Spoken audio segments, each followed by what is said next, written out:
Jorhat airbase पर IAF का plane landing के वक्त क्रैश, दो हिस्सों में बंट गया विमान। जी हां, आसाम के जोरहाट एयरबेस पर भारतीय वायुसेना आईएएफ का N-32 विमान शनिवार सुबह दुर्घटनाग्रस्त हो गया। विमान में लैंडिंग के बाद आग लग गई और विस्फोट की आवाज सुनाई दी। विमान दो हिस्सों में बंट चुका है।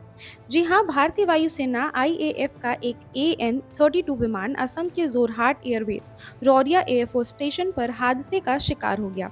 शुरुआती जानकारी के मुताबिक विमान में लैंडिंग के बाद आग लग गई।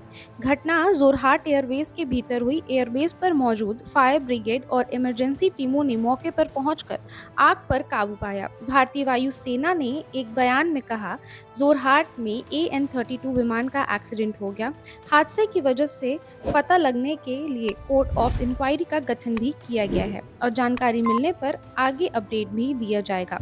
जानकारी के मुताबिक विमान लैंडिंग स्ट्रिप पर नहीं लैंड कर सकता था, बल्कि एयरबेस के ऊबड़-खाबड़ और घास वाले हिस्से में उसकी लैंडिंग हुई। बता दें कि असम के जोरहाट स्थित रौरिया एयरफोर्स स्टेशन पूर्वोत्तर भारत में भारतीय वायुसेना के प्रमुख सैन्य ठिकानों में से एक है। यह एयरबेस असम समेत पूरे पूर्वोत्तर में वायु अभियानों, सैन्य रसद आपूर्ति और राजनीतिक गतिविधियों के संचालन में महत्वपूर्ण भूमिका निभाता है। जानकारी के मुताबिक यह विमान नियमित उड़ान पर था। सूत्रों के मुताबिक जोरहाट एयरबेस पर लैंडिंग के वक्त विमान में धमाका हुआ और आग लग गई। विमान बीच से दो हिस्सों में बंट गया। इसमें सवार क्रू और अन्य वायुसेना कर्मियों की स्थिति को लेकर आधिकारिक जानकारी का इंतजार किया जा रहा है। वर्ष 1986 से अब तक AN-32 विमान भारत में लगभग 22 दुर्घटनाओं का शिकार हो चुका है। इसकी सबसे हालिया दुर्घटना वर्ष 2025 में दर्ज की गई थी। दुर्घटनाओं के इतिहास के बावजूद AN-32 भारतीय वायुसेना के सबसे अधिक इस्तेमाल किए जाने वाले परिवहन विमानों में शामिल है और देश भर में लॉजिस्टिक सपोर्ट, सैनिकों की आवाजाही तथा विभिन्न ऑपरेशन मशीनों में आज भी इसकी अहम भूमिका बनी रहती है। इसी साल मार्च में भारतीय वायुसेना का एक सुखोई 30 MKI Su-30 MKI लड़ाकू विमान नियमित प्रशिक्षण उड़ान के दौरान दुर्घटनाग्रस्त हो गया था।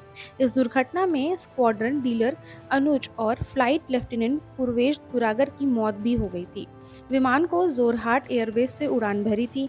यह हादसा असम के कार्बी आंगलुंग जिले के बोकाजन सब डिवीजन स्थित इंगलोंग एकोपी पहाड़ी क्षेत्र में हुआ था, जो जोरहाट एयरबेस से लगभग 60 किलोमीटर दूर स्थित है।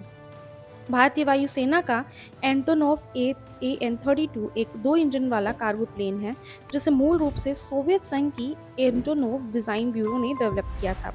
यह विमान AN-26 का अपग्रेडेड वर्जन है और विशेष रूप से ऊंचाई वाले क्षेत्र, गर्म मौसम और कठिन परिस्थितियों में संचालन के लिए तैयार किया गया है। भारतीय वायुसेना के 1980 के दशक के AN-32 को अपने कार्गो फ्लाइट का अहम हिस्सा बनाया हुआ है।